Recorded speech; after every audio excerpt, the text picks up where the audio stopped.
Good evening. Matinee free വെബിനാറിലേക്ക് എല്ലാവർക്കും സ്വാഗതം. ഇന്ന് നമുക്ക് പേഴ്സണൽ ലോൺ എന്ന വിഷയവും അതുമായിട്ട് ബന്ധപ്പെടുന്ന കാര്യങ്ങളും വിജയ് തോമസ് സാർ നമ്മളോട് സംസാരിക്കും. സാറ് ബാങ്കിങ് മേഖലയിൽ നിന്ന് ഇതുപോലുള്ള സർവീസുകൾ പബ്ലിക്കിന് ഗുണപ്രദമായ രീതിയിൽ ഉപയോഗിക്കാൻ വളരെ ഇനിഷ്യേറ്റീവ് എടുക്കുന്ന ഒരു വ്യക്തി എന്ന നിലയിൽ ഞങ്ങളെല്ലാവരുടെയും പേരിൽ സാറിനെ സ്വാഗതം ചെയ്യുന്നു. You are welcome sir. Okay sir, നമ്മുടെ മാറ്റിനി വെബിനാറിൽ നമ്മുടെ സാബു സാറിൻ്റെ ഈ ഗ്രൂപ്പിൽ ഒന്നിച്ചു കൂടിയിരിക്കുന്ന നമ്മുടെ എല്ലാ സഹോദരങ്ങളെയും വളരെ സ്നേഹത്തോടെ ഞാൻ സ്വാഗതം ചെയ്യുകയാണ്. നമ്മുടെ അൻസാരി സാർ പറഞ്ഞ പോലെ എല്ലാവരെയും വായ്പയെ പറ്റി പഠിപ്പിക്കുക. വായ്പയെ പറ്റി പഠിപ്പിക്കുക എന്ന് പറഞ്ഞാൽ എല്ലാവരും വായ്പ എടുക്കണം എന്നല്ല ഞാൻ പഠിപ്പിക്കുന്നത്. വായ്പയുടെ വ്യത്യസ്തമായ പല കാര്യങ്ങൾ പറഞ്ഞു തരിക എന്നുള്ളതാണ്. ആവശ്യമുള്ളവർ മാത്രം എടുക്കുക, ആവശ്യമില്ലെങ്കിൽ ഒരിക്കലും എടുക്കരുത്, എടുത്താൽ വേണ്ട രീതിയിൽ ഉപയോഗിക്കുകയും ചെയ്യുക. അതാണ് വായ്പയുടെ ഏറ്റവും വലിയ പ്രത്യേകത. പക്ഷെ ഇതിനു മുമ്പ് ഞാൻ പറഞ്ഞ വായ്പകളെല്ലാം നമ്മുടെ ഉൽപാദന മേഖലയുമായി ബന്ധപ്പെട്ടതായിരുന്നു. ഉൽപാദന മേഖലയുമായിട്ട് ബന്ധപ്പെട്ട എല്ലാ വായ്പകൾക്കും ആ വായ്പ കൊണ്ട് എന്തെങ്കിലും ഉൽപാദനം നടക്കണം, അതിൽ നിന്ന് കിട്ടുന്ന ലാഭം കൊണ്ട് അടയ്ക്കേണ്ട വായ്പയായിരുന്നു. അങ്ങനെയുള്ള വായ്പകൾക്കൊന്നും വരുമാനം എന്നുള്ള പരിധി ഇല്ല. ആർക്കും ഇങ്ങനെയുള്ള ഒരു ആക്ടിവിറ്റിയിൽ പ്രവേശിക്കാൻ, ആ ആക്ടിവിറ്റി നടത്താൻ ആ വായ്പ എടുക്കാം. അവർക്ക് വരുമാനം വേണം എന്ന് നിർബന്ധമില്ല. എന്നാൽ വരുമാനം നിർബന്ധമായിട്ട് ആവശ്യമുള്ള ചില വായ്പകൾ, അതിൽ ഒരു വായ്പയാണ് പേഴ്സണൽ ലോൺ അഥവാ വ്യക്തിഗത വായ്പ. മറ്റു വായ്പകൾക്കൊക്കെ ആ ആക്ടിവിറ്റി നടക്കണം, അത് വളരെ നിർബന്ധമാണ്. അതിനയാൾ പ്രാപ്തനായിരിക്കണം, അതിനുള്ള എക്സ്പീരിയൻസ് ആയിക്കൊണ്ടാകാം, അതിനുള്ള സ്കില്ലുണ്ടാകാം, അതിനുള്ള നോളജ് ഉണ്ടാകാം. പക്ഷെ ഇതൊന്നും ഇല്ലാത്തൊരു വ്യക്തിക്ക് അവൻ്റെ വ്യക്തിപരമായ ആവശ്യങ്ങൾ നടപ്പാക്കേണ്ട ഒരു ആവശ്യം വരുമ്പോൾ അങ്ങേരെ സഹായിക്കാൻ വേണ്ടിയുള്ള ഒരു വായ്പ പദ്ധതിയാണ് പേഴ്സണൽ ലോൺ അഥവാ വ്യക്തിഗത വായ്പ. ഈ വ്യക്തിഗത വായ്പയ്ക്ക് അതുകൊണ്ട് മറ്റ് ആക്ടിവിറ്റി ഇല്ലാത്തത് കൊണ്ട് ഇതിന് ഒരു സെക്യൂരിറ്റിയുമില്ല.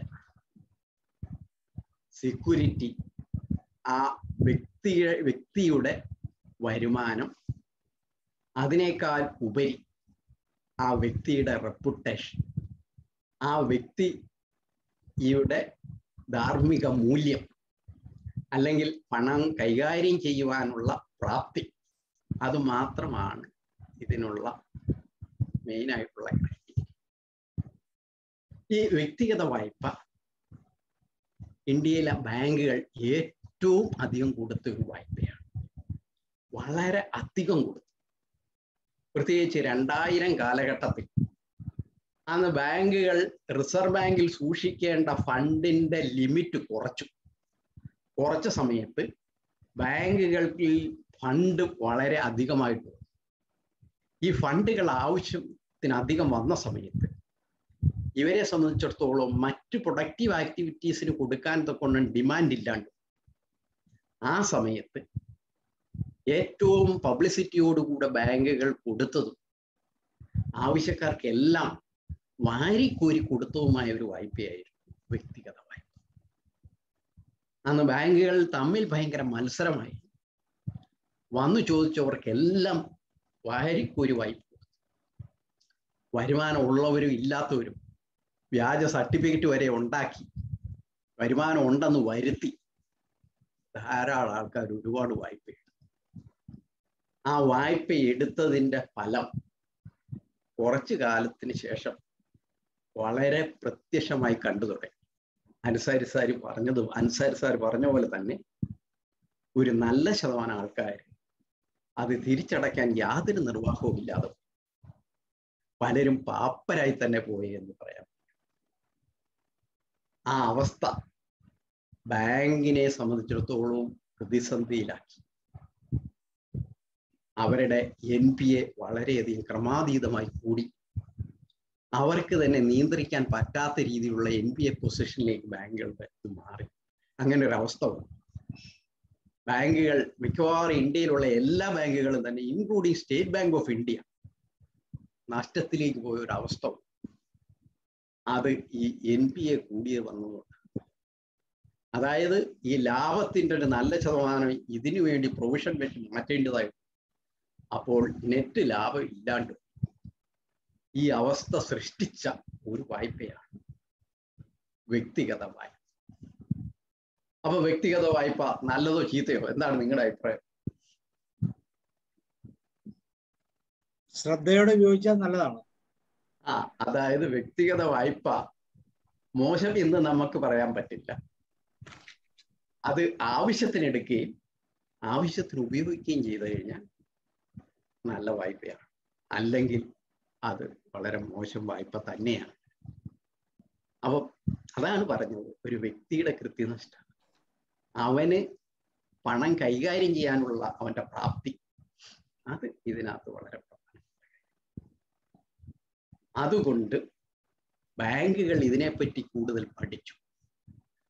കൂടുതൽ പഠിക്കുകയും അവർക്ക് ഇത് കൊടുക്കുന്ന കാര്യത്തിലുള്ള അവരുടെ മെത്തഡോളജി അവർ മാറ്റം വരുത്തുകയും, ആ മാറ്റം വരുത്തിയതോടുകൂടി വ്യക്തിഗത വായ്പ ഇപ്പോൾ ഏറ്റവും ഈസി ആയിട്ടുള്ള പ്രൊസീജിയറിൽ അധികം ലാക്കുനസ് ഇല്ലാത്ത ഒരു വായ്പയാണെങ്കിൽ പോലും ഇപ്പോൾ ഇത് ചെന്ന് ചോദിക്കുന്നവർക്കെല്ലാം കിട്ടില്ല.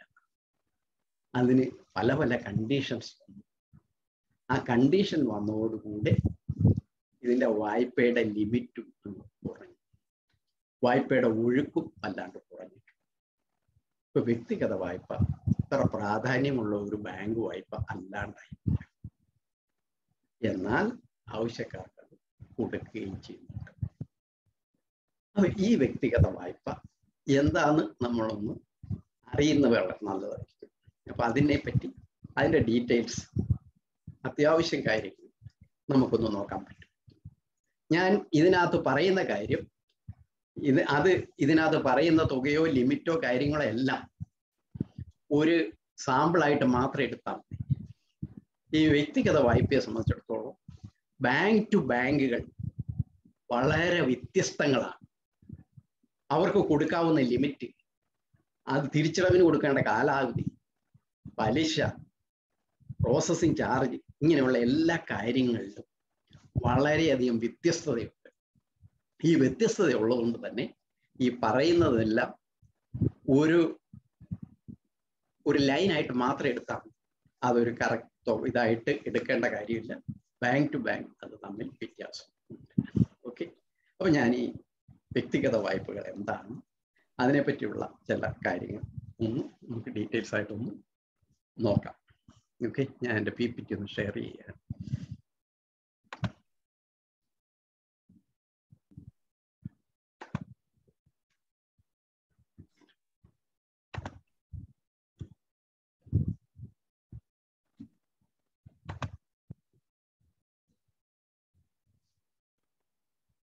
ഹലോ സാറേ.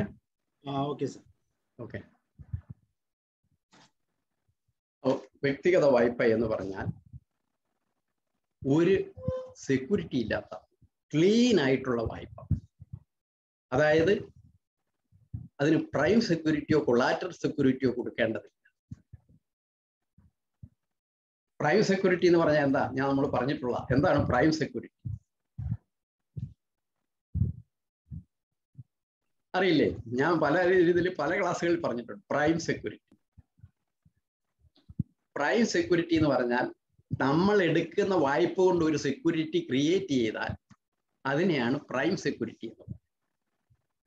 ഈ വായ്പ അങ്ങനെയുള്ള ഒരു പ്രത്യേക പർപ്പസിന് വേണ്ടി അല്ല കൊടുക്കുക. അതുകൊണ്ട് അതിന് പ്രൈം സെക്യൂരിറ്റി ഇല്ല. ഇറ്റ് ഇസ് എ ക്ലീൻ വായ്പ. രണ്ടാമത്തെ കൊളാറ്ററൽ സെക്യൂരിറ്റി എന്ന് പറഞ്ഞാൽ നമ്മൾ സെക്യൂരിറ്റി ഉണ്ടാക്കുന്ന വായ്പ കൊണ്ട് ഉണ്ടാക്കുന്നത് കൂടാതെ നമുക്കുള്ള ഒരു സെക്യൂരിറ്റി ബാങ്കിന് കൊടുക്കുന്നതാണ് കൊളാറ്ററൽ. അപ്പം ഈ കൊളാറ്ററൽ സെക്യൂരിറ്റിയോ പ്രൈം സെക്യൂരിറ്റിയോ ഇല്ലാത്ത ക്ലീൻ ആയിട്ടുള്ള ഒരു വായ്പയ്ക്കാണ് പേഴ്സണൽ ലോൺ എന്ന് പറയും. അതിന് പ്രത്യേക സ്പെസിഫിക് ഒരു പർപ്പസ് ആവശ്യമില്ല. പക്ഷെ ബാങ്കിന്റെ ഫോമിൽ നമ്മൾ ഒരു പർപ്പസ് എഴുതും, മെഡിക്കൽ അല്ലെ എഡ്യൂക്കേഷൻ എന്തെങ്കിലും പറഞ്ഞൊരു പർപ്പസ് എഴുതും. കാരണം ബാങ്കുകൾക്ക് എന്തെങ്കിലും പർപ്പസ് ഇല്ലാണ്ട് വായ്പ കൊടുക്കാൻ പറ്റില്ല, അതുകൊണ്ട് മാത്രം അത് എഴുതുന്നത്. പക്ഷെ ഈ വായ്പയെ സംബന്ധിച്ചിടത്തോളം ഒരു പർപ്പസ് ആവശ്യമില്ല. അങ്ങനെയുള്ള ഒരു ലോണാണ് personal loan. It's A clean loan. രണ്ടാമത്തെ ഇത് ആർക്കാ ഇപ്പൊ കിട്ടുക എന്ന് മറ്റുള്ള ഞാൻ പറഞ്ഞു മുമ്പ് ചെന്ന് ചോദിക്കുന്ന എല്ലാവർക്കും കൊടുക്കുമായിരുന്നു. എന്തെങ്കിലും വരുമാനം ഉണ്ടെന്നും പറഞ്ഞ് എന്തെങ്കിലും ഒരു പ്രൂഫ് കൊടുത്താൽ. ഇപ്പോൾ അതല്ല, അത് വളരെ കൃത്യമായ കണ്ടീഷൻസ് ഉണ്ട്. അപ്പൊ അതിന്റെ ആ കണ്ടീഷൻസ് ഒക്കെ പൊതുവെ എന്താന്ന് നോക്കാം. കണ്ടീഷനൊക്കെ ഏതാണ്ട് മിക്കവാറും ബാങ്കുകൾ തമ്മിൽ ഏതാണ്ട് കോമൺ ആണ്. പക്ഷെ തുക, പലിശ, കൊടുക്കുന്ന എത്ര ടൈംസ്, ഇങ്ങനെയുള്ള കാര്യങ്ങളെല്ലാം വ്യത്യസ്തമാണ്. ഒന്നാമത്തെ കാര്യം, നമ്മുടെ സിബിൽ അല്ലെങ്കിൽ അതുപോലെയുള്ള ക്രെഡിറ്റ് റേറ്റിംഗ് ഏജൻസിയുടെ ക്രെഡിറ്റ് സ്കോർ വളരെ പ്രധാനപ്പെട്ട. ക്രെഡിറ്റ് സ്കോർ, നല്ല ക്രെഡിറ്റ് സ്കോർ ഉള്ളവർക്ക് മാത്രമേ ഇത്. ക്രെഡിറ്റ് സ്കോർ നമുക്കറിയാം, നമ്മൾ നോക്കിയിട്ടുള്ളതാണ്. ക്രെഡിറ്റ് സ്കോറിൽ കൃത്യമായിട്ട് ഒരു വ്യക്തിക്ക് എത്ര വരുമാനം ഉണ്ടെന്നും കാണിക്കുന്നുണ്ട്. അയാൾ വായ്പ എടുത്താൽ തിരിച്ചടയ്ക്കുന്ന വ്യക്തിയാണോ എന്നും കൃത്യമായി കാണിക്കുന്നുണ്ട്. അയാൾക്ക് എന്തെങ്കിലും വായ്പ ഇപ്പോൾ ലൈബിലിറ്റി ബാക്കി നിൽക്കുന്നുണ്ടോ എന്ന് കാണിക്കുന്നുണ്ട്. അയാളെ ഏതെങ്കിലും വായ്പ തിരിച്ചടയ്ക്കാതെ ബാങ്ക് എഴുതിത്തള്ളേണ്ടി വന്നിട്ടുണ്ടോ എന്നുള്ള കണക്കുകൾ, ഇങ്ങനെയുള്ള എല്ലാ കണക്കുകളും ഉണ്ട്. കുടിശ്ശിക അയാളുടെ വായ്പയിൽ ഉണ്ടോ എന്നുള്ള കണക്കുകൾ, ഇതെല്ലാം ബാങ്കുകൾക്ക് കൃത്യം കിട്ടും. അത് കിട്ടുന്നുമുണ്ട്. മറ്റ് അധികം സ്ഥലങ്ങളിൽ അന്വേഷിക്കാതെ തന്നെ ബാങ്കുകൾക്ക് ഈ വ്യക്തിയെ അസസ് ചെയ്യാൻ പറ്റിയ ഒന്നാണ് ഈ ക്രെഡിറ്റ് റേറ്റിംഗ് സ്കോർ. അപ്പോൾ അതിൽ നല്ല മാർക്ക്. ഈ മാർക്കിന്റെ റേറ്റ് ബാങ്ക് ടു ബാങ്ക് വ്യത്യാസം വരും. ബാങ്കിൽ ഫണ്ട് കൂടുതലുണ്ടെങ്കിൽ റേറ്റ് കുറയും, ഫണ്ട് കുറവാണെങ്കിൽ റേറ്റ് കൂട്ടും. അതാണ് അവർ സാധാരണ ഫോളോ ചെയ്യുന്ന ഒരു ക്രൈറ്റീരിയ. അപ്പൊ ഇതൊരു പ്രധാനപ്പെട്ട ക്രൈറ്റീരിയ.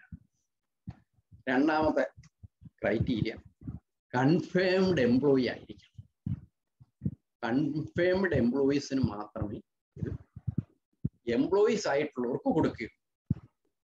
അല്ലാത്ത പ്രൊഫഷണൽസിനൊക്കെ ഇൻകം ടാക്സ് റിട്ടേൺ ഫയൽ ചെയ്യുമെങ്കിൽ അവർക്ക് ഇത് അവൈൽ ചെയ്യാവും. എംപ്ലോയിയെ സംബന്ധിച്ചിടത്തോളം ഈ should be A confirmed employee. അടുത്തത്, അത് ഒന്നുമില്ല, സെൻട്രൽ ഗവൺമെന്റ് എംപ്ലോയി ആയിരിക്കും, സ്റ്റേറ്റ് ഗവൺമെന്റ് എംപ്ലോയി, രണ്ടു കൂട്ടർക്കും ഇത് എടുക്കാം.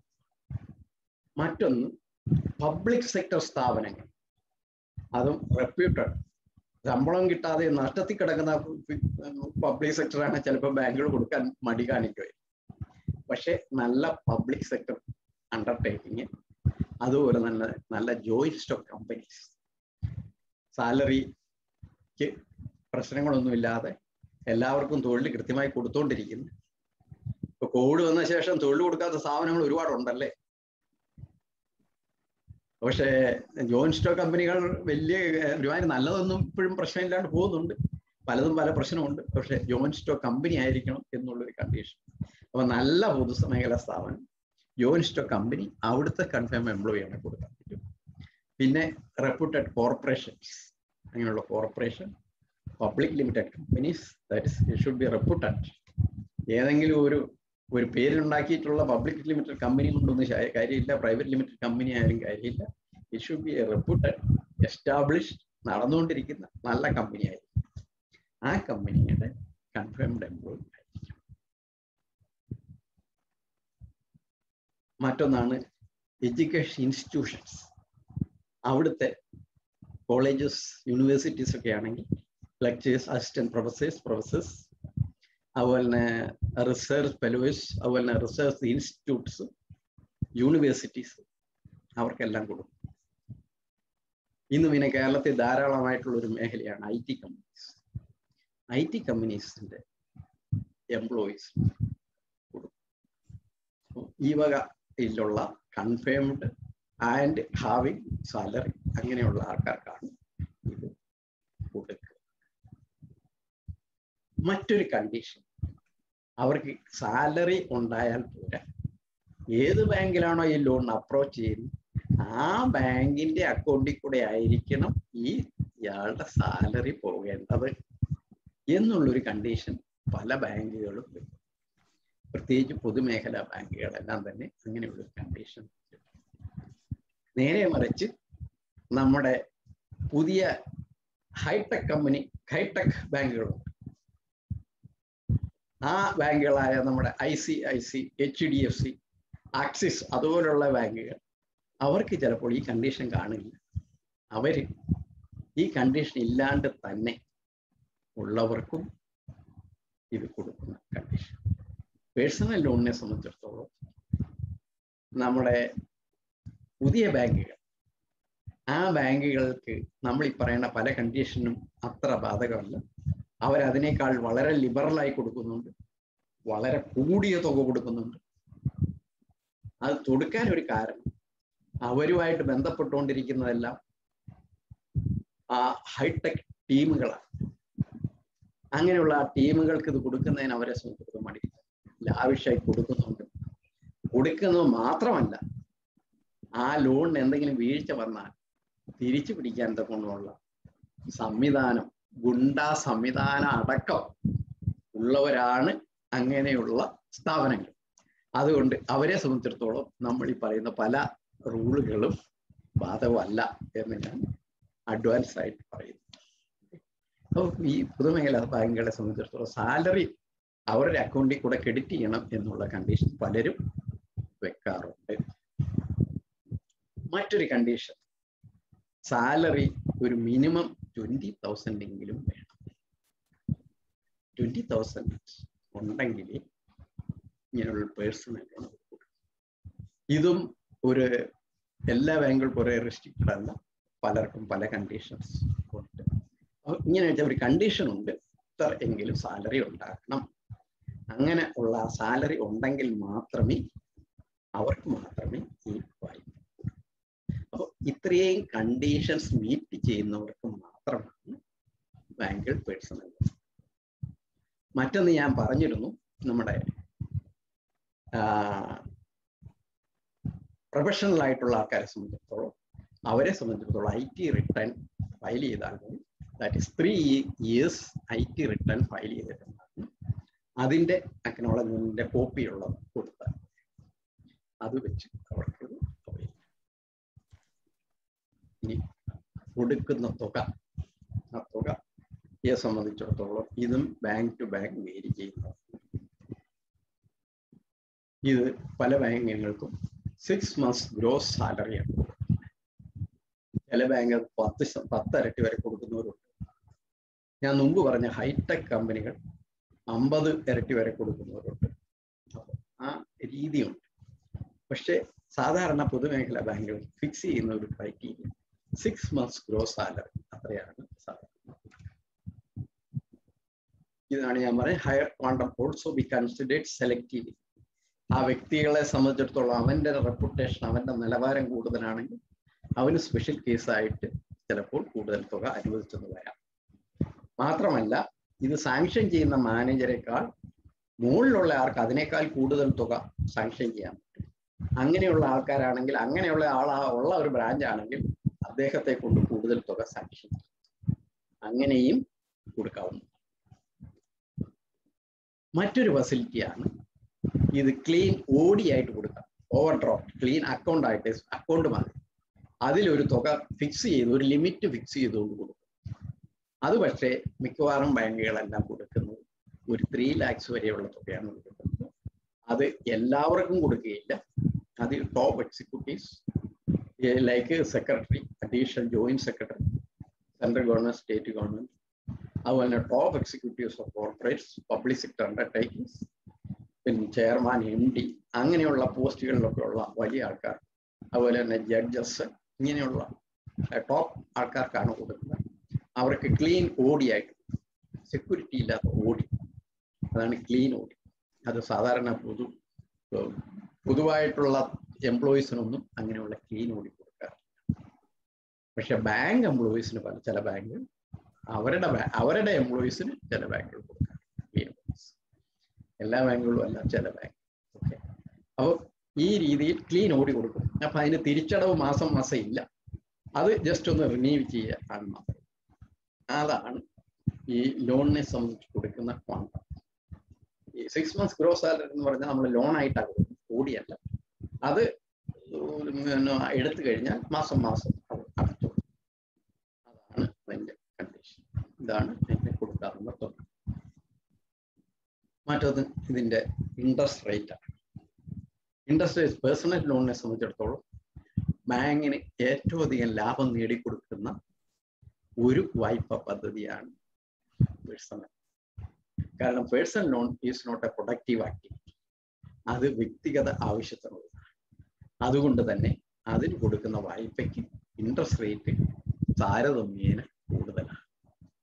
ആ ഇൻട്രസ്റ്റ് റേറ്റ് കൂടുതൽ തന്നെ ഉള്ളത് തന്നെയും അത് ഓരോ വ്യക്തിയുടെയും ക്രെഡിറ്റ് റേറ്റിംഗ് അനുസരിച്ച് അതിൻ്റെ റേറ്റ് ഓഫ് ഇൻട്രസ്റ്റിന് വ്യത്യാസവും വന്നുകൊണ്ടിരിക്കും. അതിൻ്റെ ഇതൊക്കെ നമുക്ക് എത്രയൊക്കെയാണെന്ന് ഒന്ന് നോക്കാം.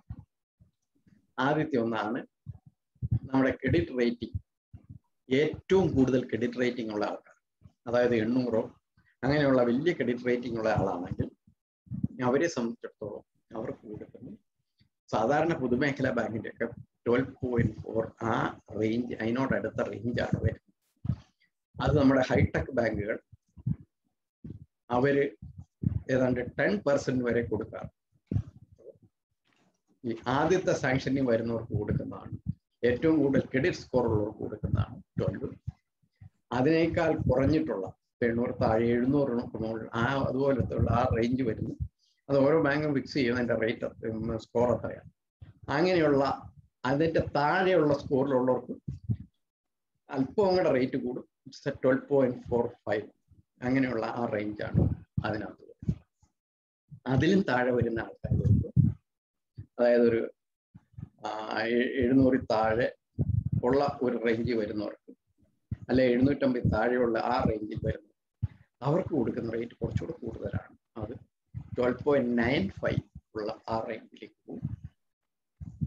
ഇതും കഴിഞ്ഞ് ഏറ്റവും താഴെയുള്ള 600, 650 അല്ലെങ്കിൽ എത്രയാണോ ബാങ്ക് മിനിമം വെച്ചിരിക്കുന്ന ആ റേഞ്ചിലുള്ളവർക്ക് കൊടുക്കുന്ന റേറ്റാണ് 13.9. അത് ഏറ്റവും കൂടിയ റേറ്റാണ്. ഈ റേറ്റിൽ ആൾക്കാർക്ക് കൊടുത്തു കഴിയുന്ന ബാങ്കിനെ സംബന്ധിച്ചിടത്തോളം കൂടുതൽ പ്രോഫിറ്റാണ്. പക്ഷെ ഈ കാറ്റഗറി ആൾക്കാരുടെ അടുത്ത് റിസ്ക് കുറച്ച് കൂടുതലാണ്. കാരണം അവൻ്റെ ക്രെഡിറ്റ് സ്കോർ താഴെയാണ്, അവൻ്റെ റെപ്യൂട്ടേഷൻ മറ്റുള്ളവരുടെ അത്രയും ലെവലിലില്ല.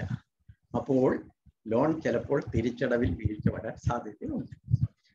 അതുകൊണ്ട് റേറ്റ് കൂടുതലുണ്ടെങ്കിൽ തന്നെ റിസ്ക് കൂടുതലാണ്. ഇത്രയാണ് അതിൻ്റെ ഇൻട്രസ്റ്റ് റേറ്റിനെ പറ്റിയുള്ള കാര്യങ്ങൾ പറയാം. ലോണിന്റെ തിരിച്ചടവ്, വായ്പ ആകുമ്പോൾ തിരിച്ചടയ്ക്കണമെന്നുള്ള വളരെ നിർബന്ധമാണ്. കാരണം ഇത് വ്യക്തിഗത വായ്പയാണ്, ഇതിന് ഈടില്ല. വ്യക്തിയാണ് ഇതിൻ്റെ ഈട്, വ്യക്തിയുടെ റെപ്യൂട്ടേഷനാണ് ഇതിൻ്റെ ഈട്. അതുകൊണ്ട് ആ വ്യക്തി ഇത് കൃത്യമായി തിരിച്ചടയ്ക്കും എന്നുള്ളൊരു പ്രതീക്ഷയും അവൻ്റെ സ്വഭാവം അതാണ് എന്നുള്ളൊരു ധാരണയിലാണ് ബാങ്കുകൾ വായ്പ കൊടുക്കുന്നത്. അത് കൃത്യമായി തിരിച്ചടയ്ക്കാൻ വ്യക്തികൾ ബാധകമാണ്. കൃത്യമായ തിരിച്ചടവ് തുടങ്ങണം. ഇതിന് ഹോളിഡേ ഒന്നും അതിന് കിട്ടില്ല. എന്ന് വായ്പ എടുത്തു അതിൻ്റെ പിറ്റേ മാസം മുതൽ ആ തുക നമ്മൾ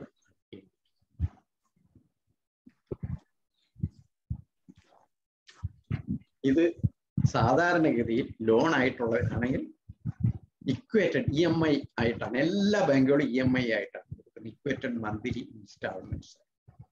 ഇക്വേറ്റഡ് ഇൻസ്റ്റാൾമെന്റ്സ് സാധാരണഗതിയിൽ പൊതുവായിട്ട് സ്വീകരിച്ചിട്ടുള്ളത് 60 months എന്നുള്ള ഒരു ക്രൈറ്റീരിയ. 60 മാസം കൊണ്ട് ഇത് തിരിച്ചടയ്ക്കാം. 60 മാസം കൊണ്ട് ഇത് ഏതാണ്ട് തീരണം. ആ ഒരു ലെവലിലാണ് EMI ഫിക്സ് ചെയ്ത്. നമുക്ക് EMI ഫിക്സ് ചെയ്തു എന്ന് പറഞ്ഞു കഴിഞ്ഞാൽ EMI മാത്രമേ അടയ്ക്കാവൂ എന്നുള്ള ഒരു കണ്ടീഷനേ ഇല്ല. EMI എങ്കിലും അടച്ചിരിക്കണം. നമ്മുടെ ഈ കാശുണ്ടെങ്കിൽ നമുക്ക് കൂടുതൽ അടയ്ക്കാം. കൂടുതൽ അടയ്ക്കുമ്പോൾ നമ്മുടെ തിരിച്ചടവ് കാലാവധി കുറഞ്ഞു വരും, നമ്മൾ കൊടുക്കുന്ന ഇൻട്രസ്റ്റും കുറഞ്ഞു വരും. നമുക്ക് കൂടുതൽ അടയ്ക്കുന്നതിന് ഒരു പ്രശ്നമില്ല. പക്ഷെ ഇതിൽ കുറവ് അടവ് വരാൻ പാടില്ല. അടവ് കുറഞ്ഞു കഴിഞ്ഞാൽ നമ്മുടെ ലോൺ ഡീഫാൾട്ടിൽ പോകും. അതുകൊണ്ട് അത് കുറയാൻ പാടില്ല. കൂടുതൽ ഉണ്ടെങ്കിൽ കൂടുതൽ അടയ്ക്കാം. അത് വ്യക്തിക്ക് പലിശ കൂടുതൽ പോകാതെ സഹായിക്കും. നേരെ മറിച്ച് നമ്മൾ മുമ്പ് പറഞ്ഞ ഓവർ ഡ്രാഫ്റ്റ് ആണെങ്കിൽ അതിന് തിരിച്ചടവ് വരുന്നില്ല. അതൊരു റണ്ണിങ് അക്കൗണ്ടാണ്. അത് നമുക്ക് ഓപ്പറേറ്റ് ചെയ്യാവുന്ന അക്കൗണ്ടാണ്. അതൊരു സേവിങ്സ് ബാങ്ക് അക്കൗണ്ട് പോലെ നമുക്ക് ചെക്ക് ചെയ്യാവുന്ന ആ രീതിയിലുള്ള അക്കൗണ്ടാണ്. അതിന് തിരിച്ചടവില്ല. അതിന് ലിമിറ്റ് അങ്ങനെ തന്നെ നിൽക്കും. നമ്മളെ സംബന്ധിച്ചിടത്തോളം 2 കൊല്ലം കഴിയുമ്പോൾ അത് പുതുക്കി പുതുക്കി പോയാൽ മതി. ഓരോ 2 കൊല്ലം കൂടുമ്പോഴും അത് പുതുക്കി പോകണം. അത് ഇതിനകത്ത് ഒരു കണ്ടീഷനാണ്. അതിന്റെ ഈടാണ് നമ്മൾ ഓൾറെഡി പറഞ്ഞു കഴിഞ്ഞു. ഇതിന് ഒരു ഈടുമില്ല. പ്രൈം സെക്യൂരിറ്റി ഇല്ല, കൊളാറ്ററൽ സെക്യൂരിറ്റി. സെക്യൂരിറ്റി അയാളുടെ തിരിച്ചടവ് സ്വഭാവം മാത്രമേ അതിന്റെ സെക്യൂരിറ്റി ആയിട്ട് ബാങ്കുകൾ സ്വീകരിച്ചിട്ടുള്ളൂ. അതുകൊണ്ട് ഒരു സെക്യൂരിറ്റി ഇല്ല എങ്കിലും ബാങ്കുകൾ ഇതിന് ഒരു കോബ്ലിഗേഷൻസ് സ്വീകരിക്കാറുണ്ട്. ഒരു ജാമ്യം, കോ ഓബ്ലിഗേഷൻ എന്നാണ് ഇതിന് പറയാറുള്ളത്. ഗ്യാരണ്ടി അല്ല മിക്കവാറും എടുക്കുന്നത്. കോ ഓബ്ലിഗേഷൻ. എന്താണ് കോ ഓബ്ലിഗേഷനും ഗ്യാരണ്ടിയും തമ്മിലുള്ള വ്യത്യാസം? ഇതിനെ രണ്ടും കേട്ടിട്ടുണ്ടോ ആരും? കോ ഓബ്ലിഗേഷൻ എന്ന് പറയുന്നത് എടുത്ത ആൾ അടച്ചില്ലെങ്കിൽ കോബ്ലിഗേഷൻ നിൽക്കുന്ന ആളിന്റെ സാലറിയിൽ നിന്ന് പിടിക്കുകയോ ആൾ അടയ്ക്കാനോ ബാധ്യതയുണ്ട്. ഗ്യാരണ്ടി ആണെങ്കിലോ? അതറിഞ്ഞൂടാ സാറേ, അതറിയത്തില്ല. സാർ ഇപ്പം പറഞ്ഞ ഡെഫിനിഷന്റെ ഇത് വരുന്നത് ഗ്യാരണ്ടിക്കാണ്. അതായത് അങ്ങേർക്ക് അടയ്ക്കാതിരിക്കുകയും അങ്ങേക്ക് തിരിച്ചടവിൽ വീഴ്ച അങ്ങേരിൽ നിന്നുള്ളതെല്ലാം എടുത്തിട്ടും പിന്നെയും ബാധ്യത നിലനിൽക്കുകയാണെങ്കിൽ ഈ ഗ്യാരണ്ടർ അടയ്ക്കാൻ ബാധ്യതയുണ്ട്. നേരെ മറിച്ച് കോബ്ലിഗേഷൻ എന്ന് പറഞ്ഞു കഴിഞ്ഞാൽ അതും നമ്മൾ മലയാളത്തിൽ പറയുമ്പോൾ ഇത് രണ്ടും ജാമ്യം തന്നെയാണ്. ഗ്യാരണ്ടി എന്ന് പറഞ്ഞാൽ ഒരു ജാമ്യം നമ്മൾ പറയും, അല്ലെ ഗ്യാരണ്ടി എന്ന് പറയും. കോ ഓബ്ലിഗേഷൻ വരുമ്പോൾ it is just equal to a joint borrower. Joint ആയിട്ട് എടുക്കുന്നത് പോലെയുള്ള ഒരു ജാമ്യമാണ് കോ ഓബ്ലിഗേഷൻ. അതായത് ഈ ബോറോവർ ബോറോവർ ഇത് അടച്ചില്ലെങ്കിൽ പോലും മറ്റൊരാളുടെ കയ്യിൽ നിന്ന് തിരിച്ചടയ്ക്കണം. ബോറോവറുടെ കയ്യിൽ തന്നെ നേരിട്ട് പോകണമെന്ന് നിർബന്ധമില്ല ബാങ്കുകൾക്ക്. ഓബ്ലിഗേഷനെ വേണം നേരിട്ട് അവന്റെ കയ്യിൽ നിന്ന് റിക്കവർ ചെയ്യാം. മറ്റവൻ എന്തെങ്കിലും അസറ്റ് ഉണ്ടെങ്കിൽ പോലും ഓബ്ലിഗന്റെ കയ്യിൽ നിന്ന് വേണമെങ്കിൽ പിടിക്കാം. അങ്ങനെയുള്ള ഒരു ജാമ്യമാണ് ഓബ്ലിഗേഷൻ. അതുകൊണ്ട് പേഴ്സണൽ ലോണിൽ ആരെങ്കിലും നമ്മളോട് വന്ന് എനിക്കൊരു ജാമ്യം നിൽക്കണമെന്ന് പറഞ്ഞാൽ it is not a guarantee, it is a obligation. നമ്മളത് കൃത്യമായി മനസ്സിലാക്കിയിരിക്കണം. അവൻ ആസ്തി ഉണ്ട് എന്നിട്ടും അവൻ അടച്ചില്ലെങ്കിൽ നമ്മുടെ നിന്ന് വേണമെങ്കിൽ ബാങ്കുകൾക്ക് പിടിക്കാം. പക്ഷെ പൊതുവെ ബാങ്കുകൾ അവനെയാണ് ആദ്യം പിടിക്കുന്നത്. അതൊരു കണ്ടീഷൻ അല്ല. സപ്പോസ് ഇതിന്റെ പ്രധാനപ്പെട്ട ഇത് വരുന്നത്, ഇയാളുടെ ലോണിൽ തിരിച്ചടവ് വരുത്തി ഓബ്ലിഗന്റ് അവിടെ പോയി ഒരു ഗോൾഡ് വെച്ചിട്ടുണ്ടെന്ന് വിചാരിക്കും. ഇയാളുടെ തിരിച്ചടവിന് എന്തെങ്കിലും വീഴ്ച ഉണ്ടെങ്കിൽ ഓബ്ലിഗന്റ് ഗോൾഡ് തിരിച്ചടയ്ക്കാൻ പോയാൽ പലപ്പോഴും ബാങ്കുകൾ അത് തിരിച്ചു കൊടുക്കില്ല. കാരണം നിങ്ങളുടെ ലോണ് ഡീഫാൾട്ട് ആണ് എന്നത്. ഇയാളുടെ ലോൺ അല്ല സത്യത്തിൽ, മറ്റയാൾ എടുത്ത ഇയാൾക്ക് ഓബ്ലിഗേഷൻ മാത്രമേ ഉള്ളൂ. എന്നാലും ഈ ഗോൾഡ് അവരവിടെ ചിലപ്പോൾ പിടിച്ചു വെക്കാം. അപ്പൊ ഈ ഒരു കണ്ടീഷൻ ഉണ്ട് ഓബ്ലിഗേഷനെ സംബന്ധിച്ചിടത്തോളം. അപ്പൊ ഈ വായ്പയ്ക്ക് പേഴ്സണൽ ലോണിലെല്ലാം എടുക്കുന്നത് മിക്കവാറും ഗ്യാരണ്ടി അല്ല, ഇറ്റ് ഈസ് ഓബ്ലിഗേഷൻ. അത് അങ്ങനെയാണല്ലോ സാറേ, അവരുടെ നോട്ടീസ് അയക്കുന്നതും അങ്ങനെയാണല്ലോ ബാങ്കിൽ നിന്ന്. ബാങ്കിൽ നിന്ന് അങ്ങനെയാണ് ഞാൻ പറഞ്ഞത്. ബാങ്കുകൾ സാധാരണഗതിയിൽ അവന്റെ നിന്നാണ് പിടിക്കുന്നത്. പക്ഷെ അവന്റെ അല്ലാണ്ടും നമ്മുടെ നിന്ന് വേണേലും പിടിക്കാൻ പറ്റും. അതാണ് ഓബ്ലിഗേഷൻ. ഇത് തമ്മിൽ വ്യത്യാസം ഉണ്ട്, ഓബ്ലിഗേഷൻ ആൻഡ് ഗ്യാരണ്ടി. ഓക്കെ, അത് നമ്മളൊന്ന് മനസ്സിലാക്കിയിരിക്കണം. അതിനകത്ത് ഗ്യാരണ്ടി ആകുമ്പോൾ നമ്മൾ ഗ്യാരണ്ടി എഗ്രിമെന്റ് പറയും. ഇതിന് ഗ്യാരണ്ടി എഗ്രിമെന്റ് ഇല്ല. പ്രോമിസറി നോട്ടിൽ ഓബ്ലിഗന്റോടെ കൂടിയാണ് ഒപ്പിടുന്നത്. പ്രോമിസറി നോട്ടിൽ ഒപ്പിടുക എന്ന് പറഞ്ഞാൽ we are equal as borrower. അതാണ് ഇതിന്റെ വ്യത്യാസം. ഗ്യാരണ്ടർ നേരെ മറിച്ച് ഈ പ്രോമിസറി നോട്ടിൽ ഒപ്പിടുന്നില്ല. അവൻ ഒരു ഗ്യാരണ്ടി എഗ്രിമെന്റ് കൊടുക്കുക ചെയ്യും. അപ്പൊ ഇതൊന്ന് മനസ്സിലാക്കാൻ വേണ്ടി ഞാൻ പറഞ്ഞെന്ന് മാത്രം. ചുരുക്കി പറഞ്ഞാൽ ജാമ്യം. ഓക്കെ. അപ്പൊ ഇതിന് വേറെ സെക്യൂരിറ്റി ഇല്ല, ഈ ജാമ്യമുണ്ട്. ഇനി ഈ വായ്പയ്ക്കും അതുപോലെ തന്നെ പ്രോസസ്സിംഗ് ചാർജ്. എല്ലാ പേഴ്സണൽ ലോണും പ്രോസസ്സിംഗ് ചാർജ് എടുക്കും. ചില കാലങ്ങളിൽ പ്രത്യേകിച്ച് നമുക്കറിയാം അല്ലേ, നമ്മൾ കച്ചവടത്തിൽ സാധനം മേടിക്കാൻ പോയി കഴിഞ്ഞാൽ ഒരു സീസൺ ആകുമ്പോൾ ചിലപ്പോൾ നമുക്കൊരു ഡിസ്കൗണ്ട് ചിലപ്പോൾ തരും അല്ലേ. ഒരു ഷർട്ട് എടുക്കുമ്പോൾ വേറൊരു ഷർട്ടൂടെ ഫ്രീ, അല്ലെങ്കിൽ ഈ ഷർട്ട് എടുക്കുമ്പോൾ ഒരു 100 രൂപ കുറവ്. ഇങ്ങനെയൊക്കെയുള്ള ചില ഇതെല്ലാം നമ്മൾ ചില സീസണിൽ, ക്രിസ്മസ് സീസൺ, ഓണം സീസൺ ഒക്കെ കേട്ടിട്ടുണ്ട്. ഇതുപോലെ തന്നെ ബാങ്കുകൾക്കും ചിലപ്പോൾ ഒരു സീസൺ വരും. ആ സീസണിൽ ചിലപ്പോൾ പ്രോസസ്സിംഗ് ചാർജ് ഒരു വേവ് ചെയ്യും, ഇല്ല അല്ലെങ്കിൽ ഒഴിവാക്കാന്നൊക്കെ ചിലപ്പോൾ പറയുന്നൊരു. അങ്ങനെ ഉള്ള ചില സമയങ്ങളിൽ മാത്രമേ ഉള്ളൂ. അല്ലാതെ എല്ലാ ബാങ്കുകളും എല്ലായ്പ്പോഴും എടുക്കുന്നതാണ് ഈ പ്രോസസ്സിംഗ്. ഞാൻ ഈ പറയുന്ന റേറ്റ് 0.5 എന്ന് പറയുന്നത് ഞാൻ അതിന്റെ റേറ്റ് പറഞ്ഞതേ ഉള്ളൂ. ഓരോ ബാങ്കും തമ്മിൽ അതിന്റെ വ്യത്യാസമുണ്ട്. അപ്പം മിനിമം 1000, മാക്സിമം 5000. അതും ബാങ്ക് ടു ബാങ്ക് വ്യത്യാസം വരാം. ഓക്കെ. അപ്പൊ ഈ പ്രോസസ്സിംഗ് ചാർജ് ഏതായാലും എല്ലാ ബാങ്കും നിർബന്ധമായിട്ട് എടുക്കും. ഇങ്ങനെയുള്ള വല്ല സീസണിലും ഒഴിവാക്കിയിട്ടുണ്ടെങ്കിൽ ഒഴിച്ച്. അപ്പം അങ്ങനെയുള്ള ഒരു പ്രോസസ്സിംഗ് ചാർജ് നമ്മൾ കൊടുക്കാൻ ബാധ്യതയുണ്ട്. മറ്റ് സെക്യൂരിറ്റി ഇല്ല. ഈ രീതിയിലുള്ള ഇതേ ഉള്ളൂ. ഈ പറഞ്ഞ പോലെ ഈ വായ്പയും ഇനി നമ്മൾ തിരിച്ചടയ്ക്കാതെ പോയി കഴിഞ്ഞാൽ അതിനെതിരെ എല്ലാവിധ മറ്റ് നടപടികൾ പോലെയുള്ള നടപടികളെല്ലാം വരാം. അങ്ങനെയുള്ള നടപടികൾ നമ്മൾ പോകാതിരിക്കാൻ നമ്മൾ കൃത്യമായി തിരിച്ചടയ്ക്കണം. അത് NPA ആയി പോകാതെ ശ്രദ്ധിക്കണം. ഈ വായ്പ നമുക്ക് ആവശ്യമുണ്ടെങ്കിൽ എടുക്കാം. നമുക്ക് ആവശ്യമുണ്ടെങ്കിൽ മാത്രമേ എടുക്കാവൂ. ഇത് വെറുതെ എടുത്ത് നമ്മൾ കടക്കണിയിൽ പോകരുത്. അങ്ങനെയുള്ള ഒരു വായ്പ അല്ലിത്. നമ്മൾ നമ്മുടെ ആവശ്യത്തിന് എടുക്കുക, അതിനെ നന്നായി ഉപയോഗിക്കുക. അതിന് വേണ്ട രീതിയിൽ ഉപയോഗിക്കാൻ പറ്റുമെങ്കിൽ നമുക്കിത് എടുക്കുന്നതിന് കുഴപ്പമില്ല. നമ്മൾ മറ്റുള്ളവരുടെ അടുത്ത് കടം വാങ്ങിക്കാൻ പോകുന്നതിനേക്കാൾ എളുപ്പമാണ് നമുക്ക് ബാങ്കിൽ ചെല്ലാം. ഇതിന് വലിയ പ്രൊസീജിയർ ഇല്ല, സിമ്പിൾ പ്രൊസീജിയറേ ഉള്ളൂ. ഈ പ്രൊസീജിയർ ചെയ്ത പ്രകാരം നമുക്കിത് എടുക്കാം. അങ്ങനെ എടുക്കുന്നതിന് നമ്മൾ കൊടുക്കേണ്ട ഡോക്യുമെന്റുകൾ എന്തൊക്കെയാണെന്ന് നമുക്ക് നോക്കാം. ഡോക്യുമെന്റുകളെല്ലാം വളരെ സിമ്പിളാണ്. ഒരു ആപ്ലിക്കേഷൻ കാണും, ആപ്ലിക്കേഷൻ ഫില്ല് ചെയ്ത് കൊടുക്കണം. അതിനകത്ത് നമ്മുടെയും ഓബ്ലിഗന്റെയും ഡീറ്റെയിൽസ് കംപ്ലീറ്റ് കൊടുക്കണം. 2 പേരുടെ ഫോട്ടോ അവർ 2 പേരും ഒപ്പിട്ട് കൊടുക്കണം. ഇത്രയും അങ്ങനെ ഒരു ആപ്ലിക്കേഷൻ കൊടുക്കണം. പിന്നീട് ലേറ്റസ്റ്റ് സാലറി സർട്ടിഫിക്കറ്റ്, അതിൽ ഇൻകം ടാക്സ് റിട്ടേൺ ഫയൽ ചെയ്യുന്ന പ്രൊഫഷണൽ പോലെയുള്ളവരാണ്. സാലറി സർട്ടിഫിക്കറ്റ് ഇല്ലാത്ത ആൾക്കാരാണെങ്കിൽ അവരെ സംബന്ധിച്ചിടത്തോളം ഇൻകം ടാക്സ് അസസ്മെന്റിന്റെ കോപ്പിയും ITA റിട്ടേൺ കോപ്പിന്റെ കോപ്പിയും ലാസ്റ്റ് 3 years സബ്മിറ്റ് ചെയ്യേണ്ടത്. അങ്ങനെ അത് കൊടുക്കുന്ന അത് വെച്ചാണ് അതിന്റെ ഇൻകം നോക്കിയിട്ട് ബാങ്കുകൾ ആ തുക തീരുമാനിക്കും. ഇതുപോലെ തന്നെ സാലറീഡ് ആയിട്ടുള്ള ആൾക്കാരാകുമ്പോൾ അവരുടെ സാലറി ക്രെഡിറ്റിംഗ് അക്കൗണ്ടിന്റെ പാഷീറ്റ് കൊടുക്കും. ഈ സർട്ടിഫിക്കറ്റ് കൊടുക്കുന്ന വ്യാജമാണോ, ഇവൻ കുറെ ലോൺ ഉള്ളതെല്ലാം പെട്ടെന്ന് ഇതിനു വേണ്ടി വായ്പ എടുക്കാൻ വേണ്ടി തിരിച്ചടച്ചിട്ട് ഒരു സർട്ടിഫിക്കറ്റ് മേടിച്ചാണോ എന്ന് ബാങ്കിന് അറിയാം.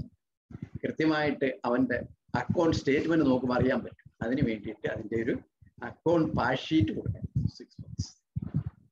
ചില ബാങ്കുകൾ നിർബന്ധിക്കാറില്ല. അങ്ങനെ നോക്കുന്ന ഇതിന് വേണ്ടിയിട്ടാണ്. പിന്നെ ഈ പറഞ്ഞ പോലെ ഓബ്ലിഗന്റ് പ്രത്യേക ആപ്ലിക്കേഷൻ അല്ല.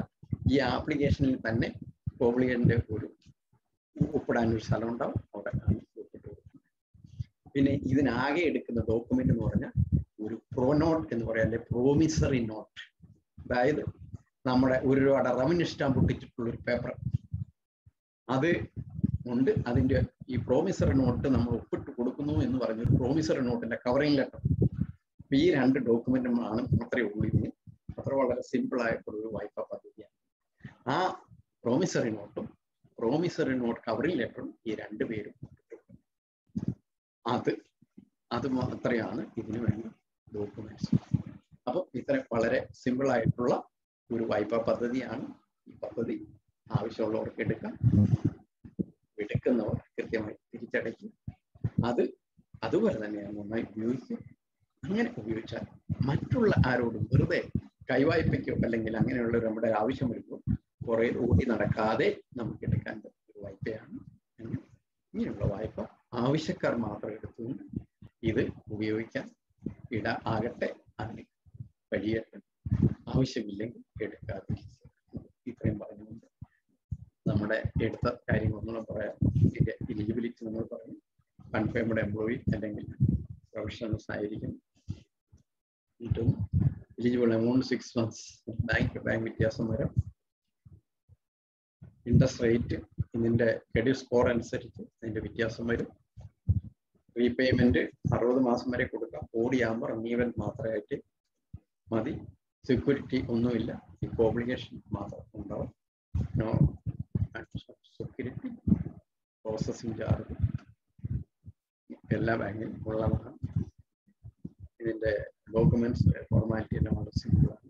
ഇങ്ങനെയുള്ള ഒരു വായ്പാ പദ്ധതിയാണ് പേഴ്സണൽ ലോൺ. അപ്പോൾ ഈ പേഴ്സണൽ ലോണിനെ പറ്റി പറഞ്ഞ കാര്യങ്ങൾ എല്ലാവർക്കും മനസ്സിലായിട്ടുണ്ടാവും എന്ന് വിചാരിക്കുന്നു. ഇവിടെയുള്ള ആരെങ്കിലും ഇങ്ങനെയുള്ള പേഴ്സണൽ ലോൺ എടുത്തിട്ടുണ്ടോ? പേഴ്സണൽ ലോൺ എടുത്തിട്ടുണ്ട് സാർ. എടുത്തിട്ടുണ്ട്. ഓക്കെ.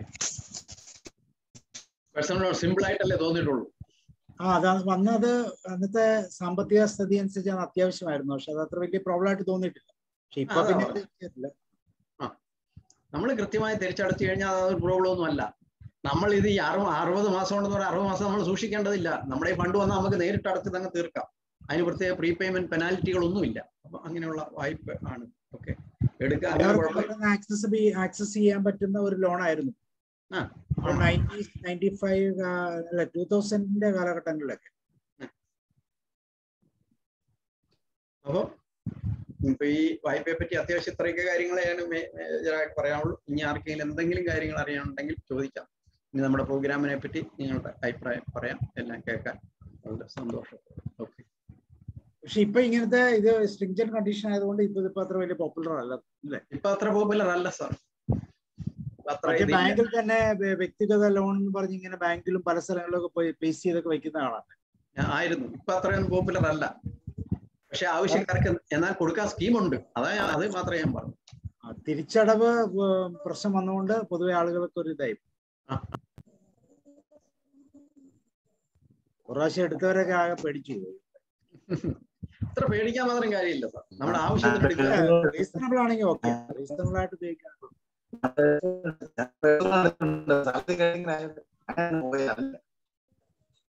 സാറെ കേൾക്കുന്നില്ലല്ലോ. കേൾക്കുന്നില്ലല്ലോ സാറേ, ബ്രേക്ക് ഉണ്ട്.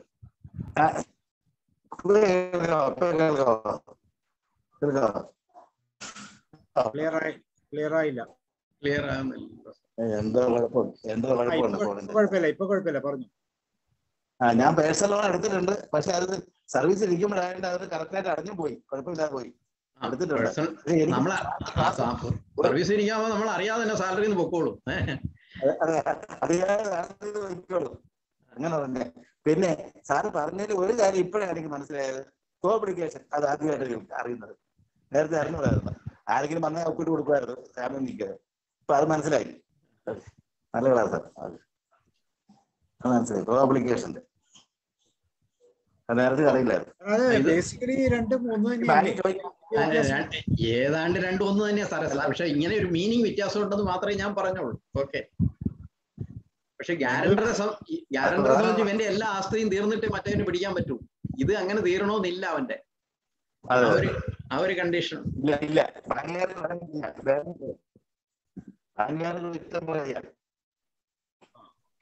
ബാങ്കുകാരുടെ ഡിസ്ക്രിപ്ഷൻ അനുസരിച്ച് വേണമെങ്കിൽ രണ്ടുപേർക്ക് പകുതി വേണമെങ്കിൽ പിടിക്കാം.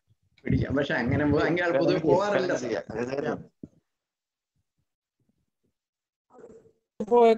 കേട്ടിട്ടുണ്ടല്ലോ സാറേ, ഒരാൾ അടച്ചില്ലെങ്കിൽ മറ്റാളിന്റെ പിടിച്ചു പോയ കേസുകൾ കേട്ടിട്ടുണ്ട്.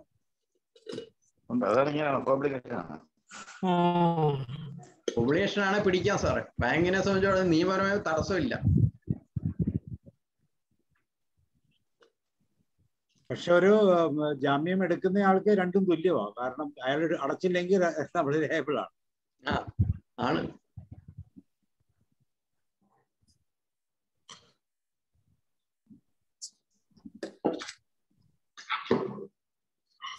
ഓക്കെ. അപ്പോൾ വേറെ എന്തെങ്കിലും ഡൗട്ടുകളുണ്ടോ? ഇപ്പോഴും 12% ഒക്കെ ഉണ്ടോ ഇൻട്രസ്റ്റ്? ഇപ്പോഴും ഈ ലോണിനൊക്കെ ഇത്രയൊക്കെ ഉണ്ട് സാറേ. അത് മറ്റേ നമ്മുടെ ആ റേറ്റ് താഴെയാണെങ്കിൽ ഉണ്ട് അതിന്. ഓരോ ബാങ്കിൽ തമ്മിൽ വ്യത്യാസമുണ്ട് സാറേ. മറ്റേ ഈ ഹൈടെക് ബാങ്ക് ഒക്കെ 10 സംതിങ് ഒക്കെ പല ചിലർക്ക് FD-ക്ക് അവർ 5% ഒക്കെ കൊടുക്കുന്നുണ്ടെന്ന് പറയുന്നു. അപ്പൊ പിന്നെ ഇരട്ടി കൂടുതലാവുന്നില്ലേ എന്നാ ചോദിക്കുന്നത്. ഇതിനകത്ത് ഇരട്ടി കൂടുതൽ വരും. ഇതാണ് അവരുടെ പ്രോഫിറ്റ് കൂടുതലുള്ള. ഇതിനകത്ത് റിസ്ക് കൂടെ, സെക്യൂരിറ്റി ഒന്നും ഇല്ലല്ലോ സാറേ. റിസ്കും കൂടെ കൂടുതൽ വരുന്നില്ലേ. താരതമ്യേന റേറ്റ് കൂടിയ ഒരു വായ്പയാ സാറേ. ഇതൊരു റിയൽ എസ്റ്റേറ്റ് കാറ്റഗറി പോലെയാ പോകുന്നത്. ഈ തന്നെയല്ല, ഈ പേഴ്സണൽ ലോൺ എന്ന് പറഞ്ഞ ഒരു പ്രയോറിറ്റി വായ്പ അല്ല. ബാങ്കുകൾ ഇത്ര പ്രയോറിറ്റിക്ക് ഇത്ര കൊടുക്കണമെന്നുണ്ട്. അതിന് കൊടുക്കാൻ കൊള്ളില്ല. ഇത് നോൺ പ്രയോറിറ്റി. കൊടുക്കാതിരിക്കുകയും ചെയ്യാമെന്ന് തോന്നുന്നല്ലേ? കൊടുക്കുകയും കൊടുക്കാതിരിക്കുകയും ചെയ്യാം. ഇത് കൊടുക്കുകയും കൊടുക്കാതിരിക്കുകയും ചെയ്യാം. മറ്റേ പ്രയോറിറ്റി ആകുമ്പോഴത്തേന് ഇത്ര കൊടുത്തിരിക്കണമെന്നുണ്ട്. ഇതിന് കൊടുക്കണമെന്ന് നിർബന്ധമില്ല. പക്ഷെ ലോണുകൾ എടുക്കാനുള്ള ഒരു താല്പര്യം കൂടുതൽ വന്നത് ഈ ഒരു പേഴ്സണൽ ലോണിന്റെ ഒരു പേഴ്സണൽ ലോണിൽ കൂടെയാണ്. അത് സത്യം സാറ് പറഞ്ഞ ഒരു വസ്തുതയാണ്. ജനങ്ങൾ പൊതുവായിട്ട് ഇതിലേക്ക് കൂടുതൽ വന്നത് പേഴ്സണൽ ലോൺ വഴിയാണ്. അതാ ഞാൻ പറഞ്ഞ ഏറ്റവും കൂടുതൽ വായ്പ കൊടുത്തത് ഒരു കാറ്റഗറിയാണ് ഈ പേഴ്സണൽ ലോൺ. ശരിക്കും അത് മാർക്കറ്റ് ചെയ്യുകയും ചെയ്തിരുന്നു. അപ്പൊ എവിടെ നോക്കിയാലും അത് പേഴ്സണൽ ലോൺ ബാങ്കിലെ പരസ്യങ്ങളെല്ലാം കൃത്യമായിട്ട് കാണാൻ സാധിക്കുന്നുണ്ട്. ഇപ്പൊ എവിടെയെങ്കിലും പരസ്യം കാണുന്നുണ്ടോ? ഇപ്പൊ ഒരിക്കലും കണ്ടിട്ടില്ല. ഇത് ഉണ്ടോ എന്ന് തന്നെ നമുക്ക് സംശയമുണ്ട്. പക്ഷെ ഉണ്ട്, സംഗതി ഉണ്ട്. ആവശ്യക്കാർക്ക് എടുക്കാം. എനിക്ക് തോന്നുന്ന KSF-ലൊക്കെയാന്ന് തോന്നുന്നു ഇപ്പൊ പെട്ടെന്ന് പേഴ്സണൽ ലോൺ എന്നൊക്കെ പറഞ്ഞ് ഇങ്ങനെ KSF ബാങ്കുകളെല്ലാം ഒത്തിരി സ്ഥലങ്ങളിൽ കണ്ടത്. പിന്നെ ഇതിനേക്കാളും പലിശ കൂടുതലാണ്. ഫോർമാലിറ്റീസ് കൂടുതൽ. പിന്നെ ആ കാലങ്ങളിലൊക്കെ ഈ സാമ്പത്തികമായിട്ടുള്ള ഒരു ബുദ്ധിമുട്ടുണ്ടായിരുന്നു പൊതുവെ. കാരണം പൊതുവെ സാലറി, ശമ്പളം എല്ലാം കുറവായിരുന്ന ഒരു സമയം. അത് കഴിഞ്ഞിട്ട് പിന്നെ റിവിഷൻസ് ഒക്കെ വന്നു കഴിഞ്ഞപ്പോഴത്തേക്ക് ഒത്തിരി പ്രശ്നങ്ങൾ പിന്നെ അത്ര അല്ല. ഇപ്പൊ പെൻഷനിൽ ലോൺ തരാമെന്ന് പറഞ്ഞിരിക്കുന്നു. പെൻഷൻ ലോൺ ലൈഫ് സർട്ടിഫിക്കറ്റ് കൊടുക്കുന്നതിനുള്ള നോട്ടീസ് തരുന്നതിന്റെ കൂടെ ഉള്ള ഒരു ലെറ്റർ ഇതാണ്. വന്നിരുന്നാൽ ഇത്രയും നിങ്ങൾക്ക് ഇത്രയും ലോൺ തരാം, നിങ്ങൾക്ക് ലോൺ തരാം, ഇത്രയെന്ന് പറഞ്ഞിട്ടില്ല. പെൻഷൻ ലോൺ എന്ന് പറഞ്ഞ ഒരെണ്ണമുണ്ട് സാറേ. ഞാൻ എൻ്റെ ഒരു ടോപ്പിക് ഉണ്ട്, ഞാൻ ഒരു ദിവസം അടുത്ത് കൊണ്ടുവരാം. ഓക്കെ. പേഴ്സണൽ ലോൺ എന്ന് പറഞ്ഞ പെൻഷൻ ലോൺ എന്ന് പറഞ്ഞൊരു ലോണുണ്ട്. എനിക്ക് SBI മുറയ്ക്ക് ലെറ്റർ വരാറുണ്ട്. ലോൺ തരാം ലോൺ തരാം പറഞ്ഞു. പെൻഷൻ ലോൺ എന്ന് പറഞ്ഞൊരു സംഗതി ഉണ്ട്. എല്ലാ ബാങ്കിലും തന്നെ ഉണ്ട്. അടുത്ത ആഴ്ച വേണേ അത് എടുത്തേക്കാം, പെൻഷൻ ലോൺ. ഓക്കെ സാർ, വേറെ സംശയം ചോദിച്ചിട്ട് എന്റെ സംശയമാണ്. ഇത് ബാങ്കിന്റെ തന്നെയാണ്, പക്ഷെ ഇത് ഇപ്പൊ പറഞ്ഞ സബ്ജക്ട് അല്ലെന്നേ ഉള്ളൂ. എന്റെ വീട് കരുനാഗപ്പള്ളിയാണ്. ഞാൻ തിരുവനന്തപുരത്ത് താമസിക്കുന്നത്. ഇപ്പൊ കരുനാഗപ്പള്ളി എന്റെ പേരിലുള്ള വസ്തു ഫ്രണ്ട് ചെയ്തിട്ട് സൊസൈറ്റിയിൽ ലോൺ എടുത്ത് അവര് ക്യാഷ് ആയിട്ട് വേണേൽ തരാം, ബാങ്കിലേക്ക് ട്രാൻസ്ഫർ ചെയ്ത് തരാം, ഏത് വേണമെങ്കിലും പറയാം. ഞാൻ മറ്റേ പോകുന്നുണ്ട്. അപ്പൊ ബാങ്കിലേക്ക് ട്രാൻസ്ഫർ ചെയ്ത് വാങ്ങിച്ചാൽ 10 ലക്ഷം രൂപ ഉണ്ട്. എന്തെങ്കിലും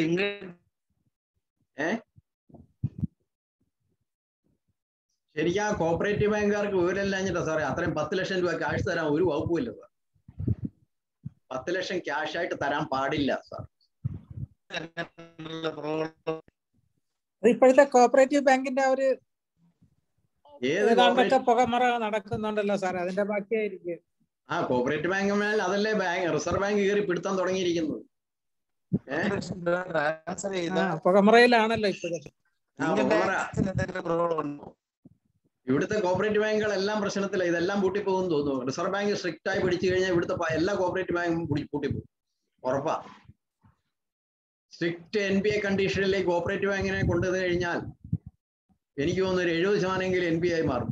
പിന്നെ അതിന് പിടിച്ചു നിൽക്കാൻ പറ്റില്ല, എല്ലാ ബാങ്കും കൂട്ടേണ്ടി വരും. എല്ലാ ബാങ്കും പോകമറയിലാ പോകുന്നത്. ഇപ്പൊ രാഷ്ട്രീയക്കാരല്ലേ ഭരിക്കുന്നത്, പിന്നെ എങ്ങനെ ശരിയാകും? നോൺ പേയ്മെന്റ് വന്നു കഴിഞ്ഞാൽ അവരത് വിട്ടുകളയും അല്ലേ? ഇപ്പൊ ഒന്നും കാണിക്കുന്നില്ല സാർ, എവിടെയും കാണിക്കുന്നില്ല. അപ്പൊ അതുകൊണ്ട് പല അതിക്രമങ്ങളും അതിൻ്റെ അകത്ത് നടക്കാം. പല അതിക്രമം അതല്ലേ റിസർവ് ബാങ്ക് ഇപ്പൊ കാര്യമായി കയറി പിടിച്ചിരിക്കുന്നത്. ഇപ്പം ഇവിടെ പറഞ്ഞല്ലോ, നമ്മുടെ പിണറായി മുഖ്യമന്ത്രിയും അതുപോലെ തന്നെ വാസവനും പറഞ്ഞ് ഇത് സ്റ്റേറ്റ് വിഷയം തൊടാൻ പറ്റുകയില്ലെന്ന്. സ്റ്റേറ്റ് വിഷയാന്ന് പറഞ്ഞു കഴിഞ്ഞാൽ ഇത് ബാങ്കിങ് വിഷയാന്ന് പറഞ്ഞാൽ റിസർവ് ബാങ്ക് പിടിച്ചു കഴിഞ്ഞാൽ ഇവരുടെ പിടുത്തൊന്നും അവിടെ നിൽക്കില്ല. സെൻട്രിൽ നിന്ന് വരേണ്ട അല്ലെങ്കിൽ നബാർഡ് വഴി കിട്ടേണ്ട ഫണ്ട് തരികയല്ലെന്ന് പറഞ്ഞു കഴിഞ്ഞാൽ ഇതിനൊന്നും കൊടുക്കാൻ പിന്നെ ഫണ്ടില്ലാണ്ട് പോകും. അതിന് പിടുത്തൊക്കെ ഇൻഡയറക്റ്റ് ആയിട്ടില്ലെങ്കിൽ വരാം. സ്റ്റേറ്റ് വിഷയാന്ന് പറഞ്ഞ് ഇവർ കോടതിയിൽ പോയി കഴിഞ്ഞാൽ അവര് പറയാ ഞങ്ങൾ ഫണ്ട് തരുന്നില്ല. നബാർഡ് പോലുള്ള സ്ഥാപനം ഇവരെങ്ങനെ മുന്നോട്ട് പോകും? ഫണ്ട് എവിടെ? ഫണ്ട് കിട്ടണ്ടേ? തന്നെയല്ലേ കോപ്പറേറ്റ് ബാങ്കിന് ഇപ്പൊ പ്രശ്നമുണ്ട്. ആൾക്കാരെല്ലാം ഇപ്പൊ റിസർവ് ബാങ്ക് ഈ പിടുത്തം പിടിക്കുന്നതുകൊണ്ട് ഞമ്മക്ക് അവിടെ ഇടുന്ന സേഫ് അല്ല എന്ന് പറഞ്ഞ് പലരും ഇപ്പൊ വലിച്ചുകൊണ്ടിരിക്കുക. മച്ചുറാം വലിച്ചുകൊണ്ടിരിക്കുക.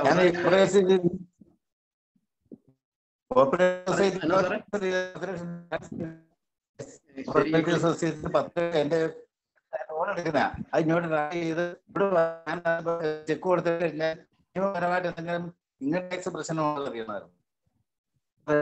അല്ലെങ്കിൽ ഇത് ചെയ്യുന്നു പറഞ്ഞവര് സാറേ ക്ലിയർ ആയി കിട്ടുന്നില്ലല്ലോ സാർ പറയുന്നത്.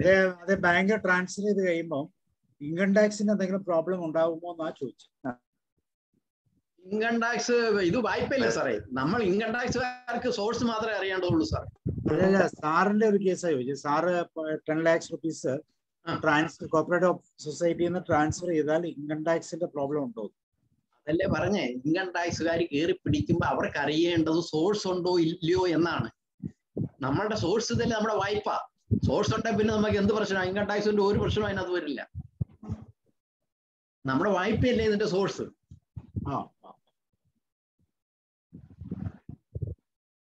ഇത് നമ്മുടെ വരുമാനമല്ലോ. വരുമാനം വരുന്നത് ഇൻകം ടാക്സിന് ടാക്സ് പിടിക്കാൻ പറ്റുമല്ലോ. അവരാകെ കയറി പിടിക്കുന്നത് നമ്മുടെ ഈ വന്ന ഫണ്ടിന്റെ സോഴ്സ് എന്താണെന്ന് അറിയണം. നമ്മൾ എക്സ്പ്ലെയിൻ ചെയ്തു, കോപ്പറേറ്റീവ് ബാങ്കിൽ നിന്ന് ഞാൻ വായ്പ എടുത്ത് എനിക്ക് തന്നു. ഓക്കെ സാറേ, കോപ്പറേറ്റീവ് ബാങ്കിന് ലോൺ എങ്ങനെ അധികം നീട്ടരുത് കേട്ടോ. നീട്ടിയാൽ നമ്മൾ പാപ്പരായി പോവേ.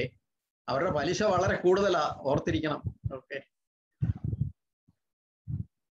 ഗോകുമാർ സാർ എന്തോ ചോദിക്കാൻ ശ്രമിക്കുന്നു. അല്ല, അത് കറക്റ്റ് കിട്ടിയില്ല. വിവരം അറിഞ്ഞ് ശരിയായി.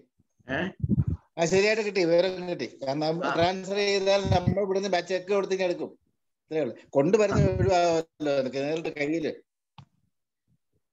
നേരിട്ട് കയ്യിൽ വായിച്ചോണ്ട് വരണ്ടല്ലോ. അവിടെ നിന്ന് വരെ കരുതാപ്പള്ളി ഇവിടെ കൊണ്ടുവരണം. അപ്പൊ ബാങ്കിൽ അവർക്ക് ട്രാൻസ്ഫർ ചെയ്ത് തന്നെ തരാമെന്ന് പറഞ്ഞു. അപ്പൊ ട്രാൻസ്ഫർ ചെയ്ത് നമ്മൾ കൂടെ എടുത്താൽ മതിയല്ലോ. ട്രാൻസ്ഫർ ചെയ്താൽ മതി സാർ. അതെ അതെ ശരിയാകും. നേരെ മറിച്ച് നമ്മൾ കൊണ്ട് ക്യാഷ് എടുത്തിട്ട് ബാങ്കിന്റെ അക്കൗണ്ടിൽ കൊണ്ടിട്ട് കഴിഞ്ഞാൽ നമുക്ക് അവിടെ സോഴ്സ് ഇല്ലാണ്ട് പോകും.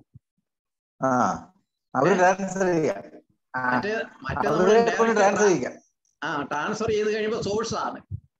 ഇതിന് സോഴ്സ് കാണിക്കാൻ നമുക്കില്ല.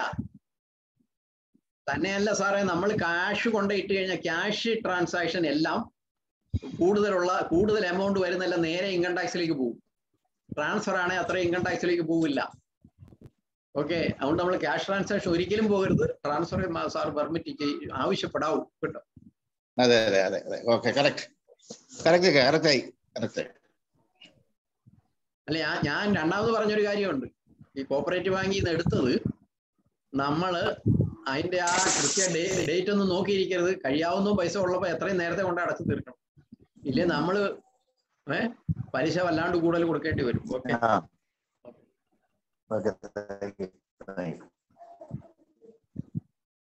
Okay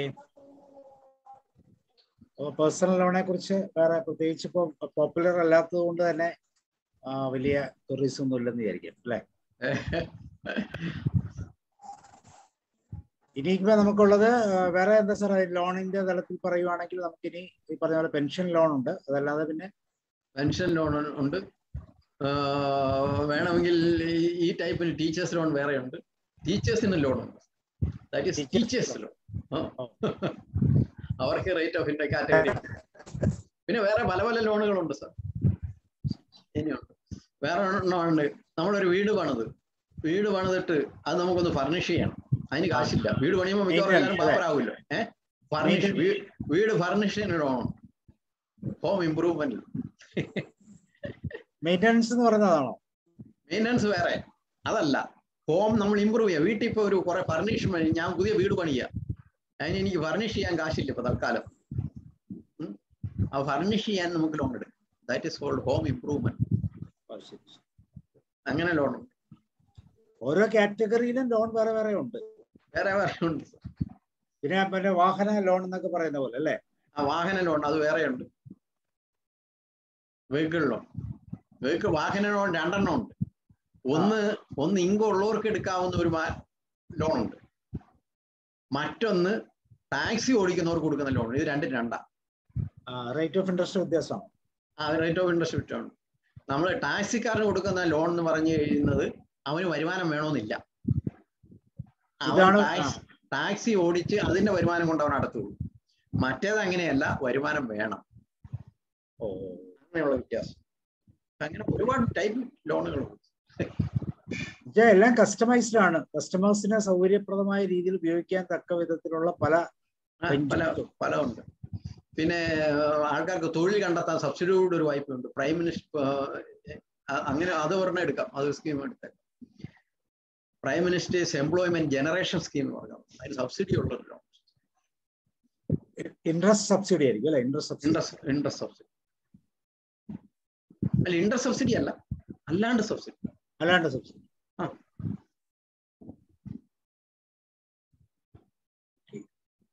okay. അപ്പൊ വേറെ ഡൗട്ട്സുകൾ ഒന്നും ഇല്ലാന്ന് വിചാരിക്കുന്നു. അങ്ങനെയാണെങ്കിൽ നമുക്കത് വൈൻഡപ്പ് ചെയ്യാം. നാളത്തെ ദിവസം നമുക്കൊരു ബുക്ക് റിവ്യൂവുമായിട്ട് ബന്ധപ്പെട്ട ഒരു ക്ലാസ് ആണ്. ബുക്ക് റിവ്യൂ ഉണ്ട്, അതുപോലെ തന്നെ സ്പ്രിംഗ് ഓഫ് ഇൻസ്പിറേഷൻ എന്ന് പറയുന്ന ഒരു ബുക്കിന്റെ കണ്ടന്റ് തന്നെയാണ്. സായി പ്രകാശ് എന്ന് പറഞ്ഞ ഒരു പഞ്ചായത്ത് സെക്രട്ടറിയാണ്, ഒരു ട്രെയിനറാണ്, നമ്മുടെ ടോട്ട്സിലെ ഒരു ട്രെയിനറാണ്. സ്പ്രിംഗ് ഓഫ് സായി പ്രകാശ് ആണോ സാർ ഇത്? നമ്മുടെ ലേണേഴ്സിനകത്ത് ബുക്ക് വായിച്ചതിന്റെ ഇതെല്ലാം കുറെ വിടുന്നുണ്ടല്ലോ വാട്സപ്പില്, ബുക്ക് റീഡിങ്ങിന്റെ, അതിനകത്തുള്ള ആളാണ് സായി പ്രകാശ്? അതല്ല, അല്ലാന്ന് രാവിലെ 6:30 ക്ലാസ് എടുക്കുന്നു. അപ്പൊ അതൊരു ബുക്കാണ്, സ്പ്രിംഗ് ഓഫ് ഇൻസ്പിറേഷൻ ഒരു ബുക്കാണ്. അതിനെ ബേസ് ചെയ്ത് മൈൻഡ് റിജുനേഷൻ, മൈൻഡ് റീപ്രോഗ്രാമിങ്ങുമായിട്ട് ബന്ധപ്പെട്ട ഒരു ക്ലാസ്സാണ്. ഒരു അവയർനെസ് പോലെ ഉപയോഗിക്കും. ഓക്കെ, അപ്പൊ നമുക്ക് നാളെ അത് കാണാം. അപ്പൊ താങ്ക് യു തോമസ് സാർ ഒരിക്കൽ കൂടി. Thank you and good night.